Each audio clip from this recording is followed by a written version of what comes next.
بسم اللہ الرحمن الرحیم۔ ڈاکٹر محمد ریاض محمود آپ کی خدمت میں حاضر ہے۔ علامہ اقبال اوپن یونیورسٹی اسلام آباد کے شعبہ فکر اسلامی تاریخ و ثقافت سے ہمارا سلسلہ تاریخ اسلام کے سبجیکٹ کے حوالے سے جاری ہے، اور اس کا کوڈ ہے 4931 یعنی 4931۔ تاریخ اسلام کے ان مطالعات کے تسلسل میں آج ہم اس کا چھٹا یونٹ زیر بحث لائیں گے، جو اسپین، مصر اور شمالی افریقہ کی مسلم حکومتوں کے احوال کے مطالعے پر مشتمل ہے۔ تاریخ اسلام کا حسن یہ ہے کہ اس میں مختلف زبانوں کے احوال ہیں، مختلف جو زمانی ادوار ہیں ان کے احوال ہیں، اور مختلف علاقوں کی تاریخ بھی اس میں شامل ہے۔ جس طرح ہم نے پچھلے یونٹس میں مطالعہ کیا کہ بنو امیہ کے لوگ ایک خالص عربی النسل لوگ تھے، اسلام عجمی علاقوں میں پہنچ تو چکا تھا، لیکن وہ مرکزی مسلم جو ریاست ہے اس میں ان کی ایڈمنسٹریٹو جو ان کی حصہ داری ہے وہ کم تھی۔ لیکن بنو عباس کے دور میں یہ جو ایکسپینشن ہوئی اور اس میں ہندوستان بھی شامل ہو گیا، چین کے کچھ علاقے بھی شامل ہو گئے، اور اس میں جو مختلف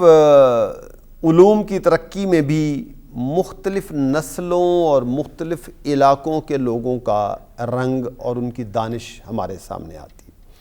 لیکن جو اسپین کا دور ہے، جو اسپین کا پیریڈ ہے، وہ عربوں سے اور عجمیوں سے الگ رنگ رکھتا ہے۔ اسپین جیسا کہ ہم جانتے ہیں کہ ایک خالص یورپی علاقہ ہے، جہاں مسلمان 138 ہجری میں ہم دیکھتے ہیں کہ پوری طرح ان کا اقتدار وہاں قائم ہو چکا تھا، اور جو بنو امیہ کا خلیفہ ہے ولید بن عبد الملک، یہ ولید بن عبد الملک نے 86 سے 96 تک جو ہے وہ حکومت کی ہے، اور اس کا وہ اساسی دور ہے جس میں فتوحات کا سلسلہ بہت زیادہ بڑا ہے۔ اس نے ان 10 سالوں میں شمالی افریقہ میں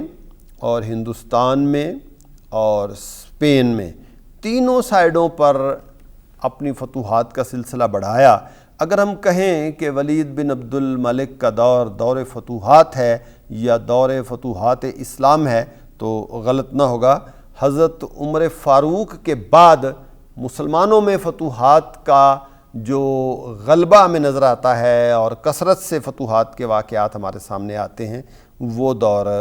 ولید بن عبد الملک کا دور ہے۔ تو اسپین میں مسلمانوں کا جو کنٹریبیوشن ہے علمی میدان میں، مذہبی میدان میں، تمدنی میدان میں، وہ تاریخ اسلام میں ایک اہم تجربے کے طور پہ اس کا مطالعہ کیا جاتا ہے۔ اسپین میں مختلف علوم کی ترقی میں مسلمانوں نے بہت اہم کردار ادا کیا ہے۔ ہم نے ابتدائی یونٹس میں اس چیز کا مطالعہ کیا تھا کہ سیرت نگاری جو ہے وہ مغازی سے بڑھتی ہوئی السیرۃ النبویہ کے نام سے سامنے آئی، اور سیرت کی جو پہلی کتاب جو ریکارڈ پہ آئی السیرۃ النبویہ کے نام سے، وہ ابن اسحاق کی سیرت تھی، اور پھر اس کو ایڈٹ کیا اور اس کو مزید امپروو کیا سیرت ابن حشام نے۔ ابن حشام نے السیرۃ النبویہ کے نام سے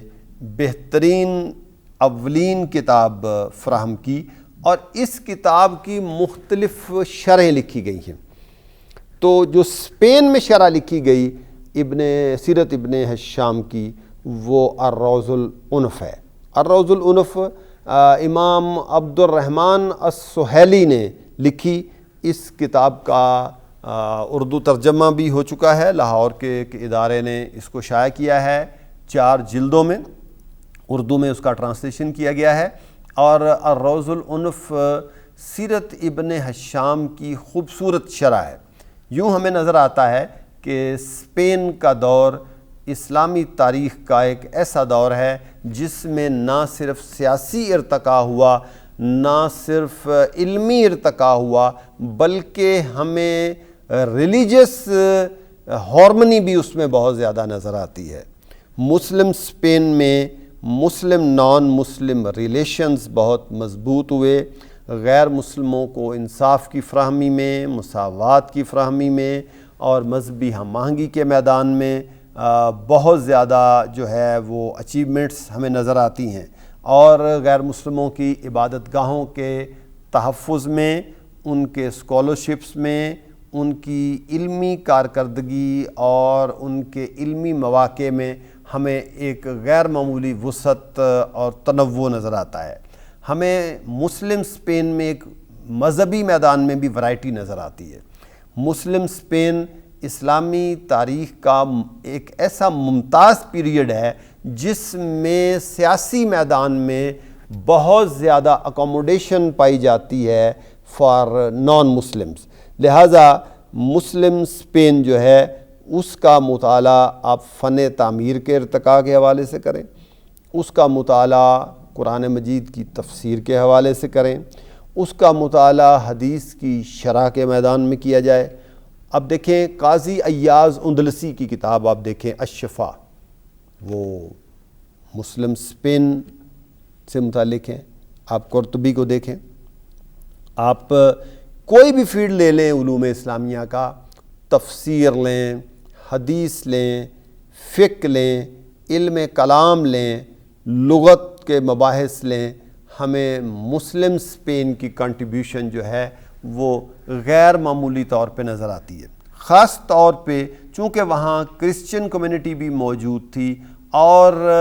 یہودی کمیونٹی بھی موجود تھی، اور مسیحیت اور یہودیت کے علاوہ مذاہب کے حاملین بھی وہاں موجود تھے۔ ہمیں وہاں غیر معمولی مذہبی ہم آہنگی اور ریلیجیس کو ایگزسٹنس نظر آتی ہے۔ نہ صرف انہیں سیاسی عمل کا حصہ بنایا گیا بلکہ عدالتی نظام میں بھی ان کی حصہ داری ہوئی، ان کی پارٹیسپیشن ہوئی اور ان کو کو ایگزسٹ ہونے کا پورا موقع فراہم کیا گیا، اور تمدنی اعتبار سے لسانی ارتقاء کے میدان میں، علمی ارتقاء کے میدان میں بھی ہمیں ممتاز پوزیشن میں نظر آتا ہے مسلم اسپین۔ لیکن مسلم اسپین اسلامی تاریخ کا ایک ایسا بدنصیب حصہ بھی ہے جسے ہم اس طور پہ اسٹڈی کرتے ہیں کہ یہ وہ علاقہ ہے جہاں سے مسلم اقتدار کا خاتمہ ہوا اور اندلس کا سقوط ہوا، اور مسلمانوں کے ساتھ اس زوال اور اس سقوط کے نتیجے میں بہت زیادتیاں ہوئیں۔ مسلمانوں نے اپنے غلبے کے دور میں غیر مسلموں کو سیاسی اور سماجی میدان میں پوری طرح اکوموڈیٹ کیا، ان کی علمی صلاحیتوں سے بھرپور فائدہ اٹھایا۔ یورپ کو آج اپنی جس ترقی پر ناز ہے، یہ علمی ترقی اس عہد کا فیضان ہے جسے مسلم اسپین کے نام سے یاد کیا جاتا ہے۔ مسلم اسپین میں یورپ کے اسٹوڈنٹس جو ہیں، جو نان مسلمس تھے، انہوں نے حصول علم کے لیے اندلس کا رخ کیا، اسپین کا رخ کیا، اور یورپ کی موجودہ ترقی جو ہے اسے انڈرسٹینڈ نہیں کیا جا سکتا، اس کی پیمائش نہیں کی جا سکتی جب تک ہم مسلم اسپین کے کنٹریبیوشن کو میسر نہ کریں۔ مسلم اسپین مسلمانوں اور یورپ کے درمیان ایک ایسا برج ہے جس کا مطالعہ بہت ضروری ہے۔ آج یورپ جس علمی ترقی پر فیضیاب ہوا ہے مغرب، اس ترقی کا راستہ مسلم اسپین سے ہو کر گزرتا ہے۔ اہل یورپ نے اسپین کی مسلم یونیورسٹیز میں داخلے لیے اور مسلم یونیورسٹیز میں انہوں نے تحصیل علم کی، اور پھر اس علم کو انہوں نے پروموٹ کیا، اپ گریڈ کیا، پالش کیا، اور پھر مغرب میں علمی ارتقاء کی سبیل ہو سکی۔ یاد رہے کہ یہ وہ دور تھا جب یورپ میں اخلاق دم توڑ چکا تھا، تہذیب اور شائستگی نام کی کوئی چیز نہیں تھی، لیکن مسلم اسپین نے اہل یورپ کو تہذیب اور تمدن سے آشنا کیا، شگفتگی اور شائستگی سے آشنا کیا، لیکن مسلم اسپین کا جب